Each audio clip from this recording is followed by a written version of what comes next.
Hey everyone, welcome back to another episode of Sip and Serve. And today's video is the February episode. Happy Black History Month. Okay, it is Black History Month.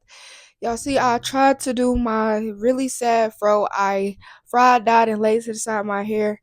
So my curls are not like what they used to be, bro. Like, I'll even put a little picture of my regular fro. But this is not how my fro used to look like. I did a braid out and it still sucks. This is day 3 hair and it still look a mess. Like, I don't know. But as y'all can see, I got on my They Not Like Us shirt for Kendrick, period. Because again, it's Black History Month and he definitely made some Black history this month. Also, today's drink of choice is also celebrating Black history. It is hibiscus tea, and it has a very rich history dating all the way back to the beginning, well, before the slave trade, but really it came with the slaves from because it originated in West Africa. Then during the slave trade, slaves brought some of it with them, so they could have like a familiar, plant with them while they, of course, went on their very extremely terrible voyage to the Caribbeans, the Americas, and things of that nature. And so it's just been passed down from generation to generation, and it's most commonly drink on Juneteenth, but since we really don't have a like Black history type of drink, I just thought I'd use this one because this drink has like rich Black history to it, and it's actually really good. So yeah. So yeah, starting off strong, we're gonna talk about the Grammys. Beyonce won her first album of the year this month. Oh my goodness. Like, and people keep debating like, oh well, she should have won it for Renaissance, or oh, she should have won it for Lemonade. However, like, yes, she should have won it for those albums, but Cowboy Carter is definitely well deserved that win. Like, I'm not even joking. The genre blending, the history, the vocals, the storytelling, the transitions, I mean, come on. Like, let's really talk about it. And people are really debating and saying like, well, she didn't really deserve it. Like, girl, this she made this for the arts, not the charts. And even then, don't forget it went number one. Now clock that, because I feel like people get too caught up in like the numbers of things and they really don't appreciate the art. And I'm noticing it's a very certain demographic of people that's saying she don't deserve that win. So yeah, I just wanted to clock some tea real quick because I am noticing that. And she's also the first Black woman to win Album of the Year in the 21st century.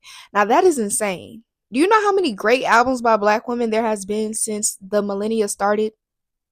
Like, that's crazy that Cowboy Carter is literally the first album to win Album of the Year since 2000. Like, well, since before then, but since the millennia started, like, that is kind of crazy. Like, bro, there's been so much good music from Black women that's come out since then, so that is unbelievable. She's also the first Black woman or Black person, I believe, to win best country album at the Grammys, which is again insane because there's a pretty like decent amount of Black people. Well, there's a lot of Black people in the country space, so it's kind of confusing that Beyonce is the first person to win in that genre.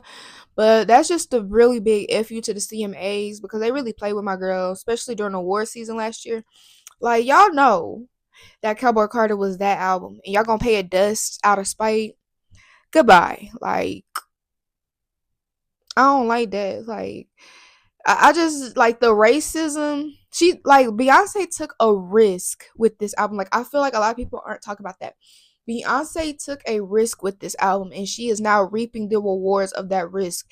And that's no shade to the other nominees of like album of the year and stuff like that. Because me personally, I love Brat. If anything, to me, Brat was runner up for album of the year. I'm gonna keep saying that because people like to downplay Brat too. But if you really, really listen to what she's saying, like, forget the beats, even though the beats are amazing. But if y'all listen to what she's saying, she's talking about girlhood, she's talking about friendship, she's talking about relationships being sad, being grieving your past because you are in a new era. Like, it's just so many things of her album that I feel like a lot of women could relate to. And I feel like it get overshadowed by the fact that it's like a pop dance album, like that you can play in the club. Like she really speaking some truth in that album. And I feel like a lot of people really aren't like thinking about that. But back to what I was saying. Beyonce took a risk with that album. Like being a black woman in a country space, especially since country isn't all that popular right now, she took a risk. And also by blending it with, pop, R&B, hip hop, that is a risky thing to do, even for Beyonce. But Beyonce is always going to push the envelope, and she's going to give what she wants to give. So I just feel like people are just doing too much, and it's y'all racism is really showing, and I really don't like that. Like it was never that serious. It's just an award for real. Like y'all being racist, going on racist rants, it's disgusting. Y'all should be ashamed. Also, let me say this too. It's a lot of people that are saying like, oh, Beyonce not country enough, or oh, she just she's just a visitor or whatever. You telling me a black woman from Houston, Texas isn't country enough? Mind you, this is not her first time doing a country song. She did Daddy's Lessons in 2016. Her music, even in the beginning, always had like a country feel to it, even though it probably wasn't like banjos, beers, and whiskeys and stuff like that, and pickup trucks. Beyonce has always been country, even in her accent. She literally said in the beginning, well, not in the beginning, but in American Requiem, she literally says, "Used to say I spoke to a country, but then rejection came, said I wasn't country enough." Like, y'all literally made fun of how country she sounded when she is literally from the South. And y'all let Keith Urban, and I really don't like to, one thing I said I was going to do when I made this is that I'm not going to be promoting negativity on this platform, or like coming at, specific artists and things like that. But I do need to say this real quick. Y'all let Keith Urban, an Australian man, be able to be in country, and that's okay. Y'all let Post Malone, who started his career as hip hop, turn country. That's okay. But when Beyonce, someone that is from the South, ancestors from the South, a real Southern black woman, goes back to her roots, that's not okay. It just doesn't make sense to me. Like it really don't. But we all know why y'all think that. Like it's evident. Like y'all only saying that because she's black. I'm just gonna say it. Like it's ridiculous. Also, yeah, my predictions were like low key correct. Also, Kendrick won Song of the Year and Record of the Year. Well deserved. I mean, again, the lyricism, everybody has been, and I'm again not saying like numbers matter or nothing, but that song, like, now I literally have on a shirt, but that song is just something so special. And honestly, beef aside, this is a win for hip hop. The fact that hip hop is getting this much recognition is something that we should be celebrating, regardless of who your favorite artist is and blase, blase, blase. A black man winning 5 awards in one night for a hip hop song, like a real hip hop song, like not pop, ain't no, like a real hip hop song. That is major, y'all. Like that's really major, and I feel like a lot of people don't really realize that, but that's major. So shout out to Kendrick. Shout out to your win, because yeah. Also, Doechii won Best Rap Album. Shout out to her. I still have not listened to the album in full, but I love Doechii, and I love like the music that I do know, and I think that she definitely deserves that. And she's the black woman, fourth woman to win that award. That is insane. Like, are you kidding me? Like, that is so crazy. And I think her album isn't even an album. I think it's an EP, like, or a mixtape. It's not even a studio album. So shout out to her. And I loved her speech. Like, she really made me feel seen as a black woman. You're not too loud enough. You're not, like, you are enough, period. And like, I just love Doechii's personality so bad. Like, I don't know. I'm gonna come back to her though, because I do have something just not about like Grammys, but in another segment. But yeah, shout out to Doechii for her win. Yeah. Sabrina Carpenter's performance at the Grammys really made me like made me feel like she just needs to be in more movies and shows. Like, get my girl in a rom-com ASAP. Like, her comedic timing is so great. Like, I just love how she blends like comedy and theater with her performances and with her music. Like, it's something so special about that we don't really see nowadays. And so she's just such a breath of fresh air. So shout out to Miss Sabrina. You killed your performance. Like, I just loved how cute and creative her performance was. Like, it was so cute. And also, Chaperone, I'm so sorry. I was not familiar with your game. After that Pink Pony Club performance, like, y'all, I've been listening to that song on repeat. Like, she really did her big one. Like, that, like, I literally teared up because I feel like that song has such a deeper meaning. Like, I don't even know how to describe it. Like, just the lyrics and things of that. Like, I don't know. I just love that song now. So, Chapel, I'm so sorry. I was not familiar with your game at first, but you earned yourself a fan. I'm not gonna lie. Now on to the Super Bowl. Now me, I'm kind of a football girly. Like, I'm not gonna lie. When I was in high school, I was a cheerleader.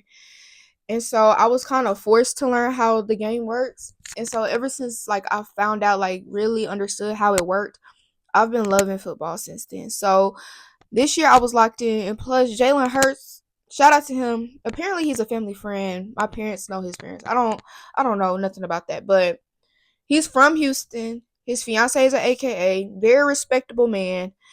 I have to stand, and he isn't a Trump supporter. I have to stand. So shout out to him. A black quarterback won the Super Bowl this year. Period. Point blank. Shout out to him. Now on to this performance, honey. Kendrick. And let me say something, right? Because I keep seeing people saying like, "Oh, Kendrick isn't a revolutionary" and stuff like that. No one said that. It doesn't take a revolutionary to understand that black people face injustices every day. It doesn't take a activist to recognize that black people are at a disadvantage, right? Y'all do understand that, right? So when black people put politics in their art, it's I'm not saying that there don't be grifters, because there definitely are grifters out there, but y'all have to realize that they are black too.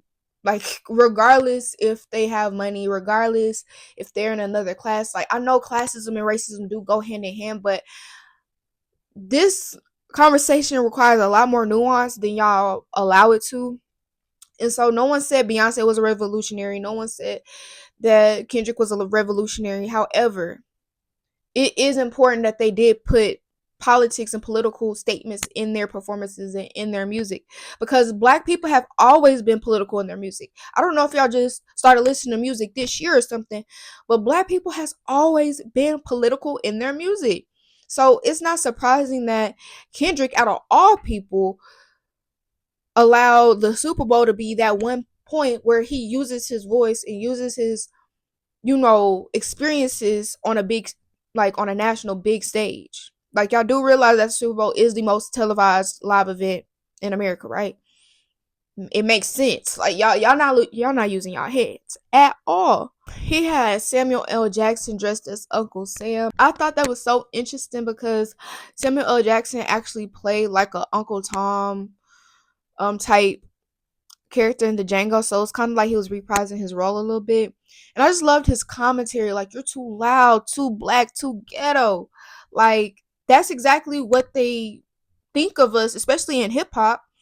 I just really loved it. Even the dancers in red, blue, and white lined up in a divided American flag. It was just so much symbolism in that performance. Again, no one is expecting a millionaire to be a revolutionary. Never said that. But I do think that it's important, or that it was important for him to, especially in this climate, y'all. Like, I don't know if y'all understand this, but art gets more political when things in our society become more political, if that makes sense. Like, of course, art is going to be more political, more creative, because it's a form of resistance. So, especially with him being in the crowd, yeah, this is exactly what the Super Bowl needed. Even when Kendrick said 40 acres and a mule, when I tell you I gasped at the TV, the fact he said that was so crazy because, baby, where's my 40 acres and a mule? Like, it was so many unkept promises from America that black people still like, we still haven't got reparations. We still haven't received anything that we deserve for all of our hard work, especially that our ancestors have done. He said 40 acres and a mule, this is deeper than the music. Like, Kendrick did not come to play on Super Bowl Sunday. Like, I promise y'all, like, that performance was something special, bro. Like, seriously. I don't like people saying that it was boring and stuff. I really feel like if you thought it was boring, either one, you lack critical thinking skills, or two, you're just ignorant. And you, like, if you are one of those people that always want fun things, especially in this climate, in this era, then you're making a huge mistake. And I'm not saying that it's absolutely nothing wrong with wanting fun things, because I mean, we are human. But bro, we have to be serious. Like, at a certain point, we have to get serious and really think like, maybe he's doing this for a reason. Maybe it's a reason why people are getting more political in their art. I don't know. Even Serena Williams getting on that stage, like, it was so many layers to that. But I think the most important is that she got criticized in 2012 at, I think it was the Wimbledon match, for crip walking after she won, and they berated her in the media and things like that. And so for her to get back on stage, she's from Compton, just like Kendrick Lamar is, in New Orleans, one of the most blackest cities, and crip walking on that stage carefree. I mean, how could you not say cunt? Like, how could you not say cunt? Like, I just don't understand. Like, it was just so many elements of the performance that I really, really enjoyed. I probably should have did it like a deep dive on the performance. Um, when it first like happened or whatever. I was really thinking, but this like a little crash course of like how I felt about the performance. It was great. Let's talk about this Beyonce tour. Beyonce, I don't know if you noticed, but we in a recession right now. Or we're heading, if we're not in a recession, we're definitely heading towards one. Them ticket prices were crazy. Not saying I'm not gonna pay it eventually, because I'm gonna just have to wait. But girl, when I actually was texting like my god sister and my line sisters and stuff like that throughout the process to see like if they were able to snag some tickets, and they all were like, baby, it's like, well, my god sister said it was 100,000 people before her. My other line, like my line sisters, they were saying that it was like 64 people. Like, it was just too much. Like, that is insane, because we live in Houston, right? So people are flying from other places to come to Houston, because for some odd reason they believe that the Houston show is gonna be just so much more different than all the other shows. And I'm just trying to tell y'all that is not true. Please stay in Seattle, Minnesota, Florida, wherever y'all come from, because Houston only get 2 nights. And really, she need to expand it. But yeah, Houston only get 2 nights, y'all. Like, us hometown people, like, we deserve to be in the crowd. But all of y'all flying from Paris and stuff like that, like, that's not even fair. I don't like that. Also, there's less dates, so it just makes it even more cramped up. Like, I can't, but I understand why she, like, my girl is getting up there. Like, she already made legend status. Two, she is a mother of three.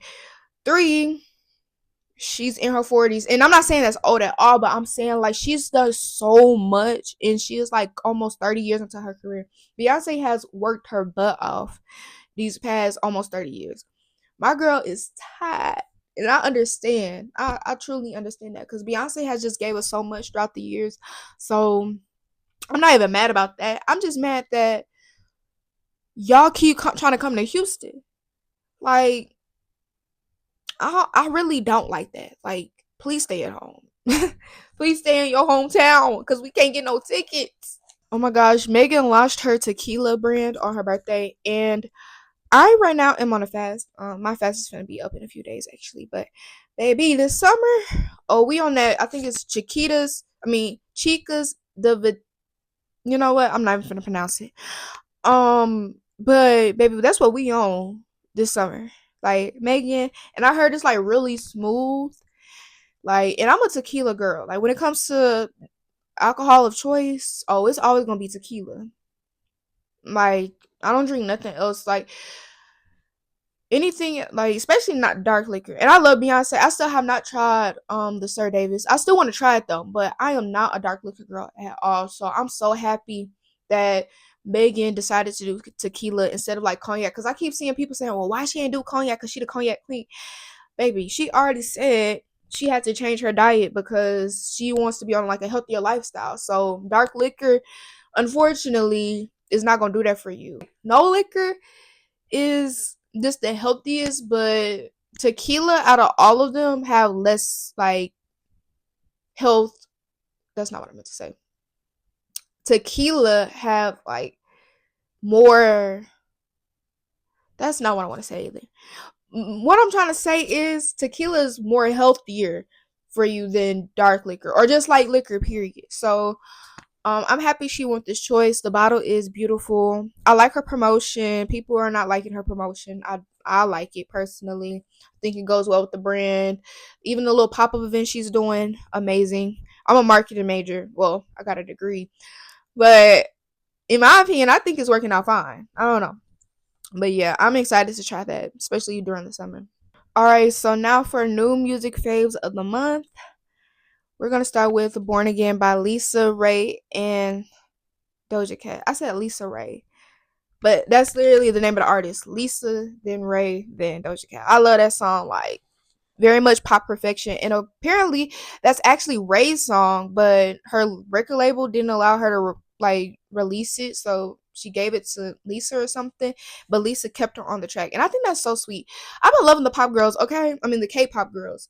I'm not really into like K-pop like that, but I have been enjoying like Blackpink, like the members of Blackpink on their solo adventures. Like I love Lisa's solo music. Like I'm not gonna lie, like New Woman, that's my song. Okay, like I'm so excited for her album to come out this week. Like actually, it's gonna come out tomorrow.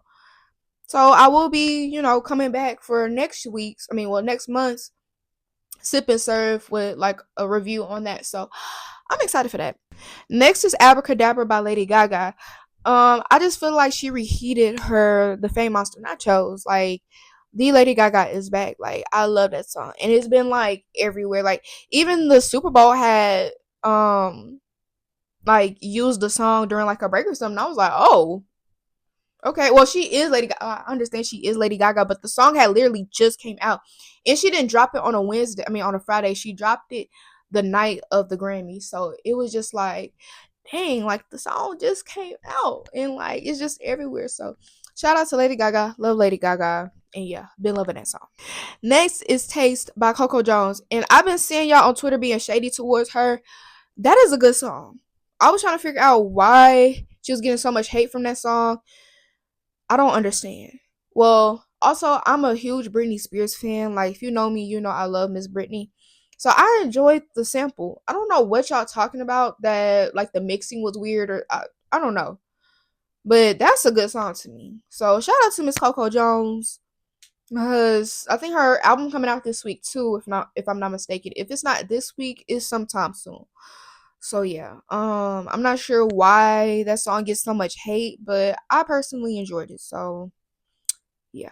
Next, back to the K-pop girls is Extra Large by Jennie and Doechii. And this is what I mean by I'm coming back to Doechii.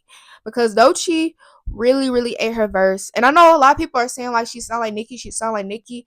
But she already said that Nicki is one of her biggest inspirations. So it's like, I don't know. But Doechii does have her own sound and does have her own unique like way of doing it. So I feel like there's nothing wrong because Nicki is literally the greatest to ever do it. So I feel like that should be a compliment.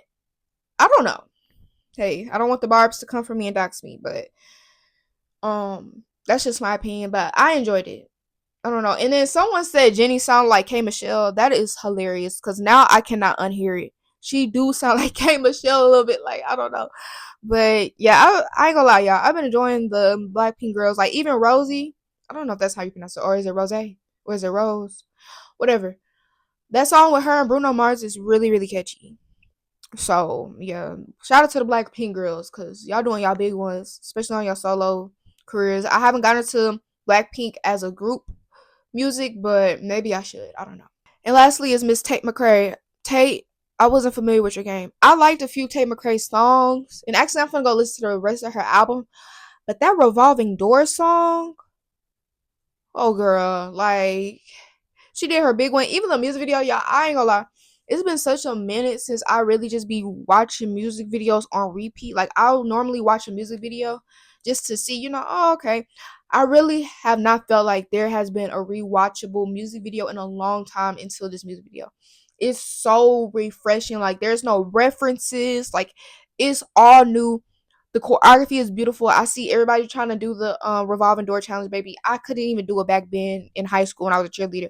I'm definitely not gonna try that now. But the choreography was beautiful. The set was beautiful. The lyrics beautiful. Like I don't know. Like Miss McCrae, you ate that. Okay. Like I don't even have nothing else to say about that. Like I ain't gonna lie. She took it. She took it. She definitely took it. So I've been listening to a few of her songs off of the album. I haven't listened to the whole album, so I'm not finna just say like the album is good or not because I feel like that's not fair. But that Revolving Door song has been already like I literally woke up this morning with the song in my head and I went to go watch the music video again because I'm like, how can I get this song out my head? And this music video is just so refreshed. Like I don't even know how to describe it. Like the choreography, the outfits, the song, the set. I just she just I don't know. It's just refreshing. And this is no shade, but like in an era where there's so many references and there's so many you know, uh like samples, and it's just kind of refreshing to see someone take it to another level without any of that. And so shout out to Miss Tate McRae because you ate that, sis. You ate that. But yeah, I hope y'all enjoyed this episode of Sip and Serve. Again, happy Black History Month because every day is Black History. Okay, we are Black History. Okay. Um, yeah. So I will see y'all in the next video. Bye.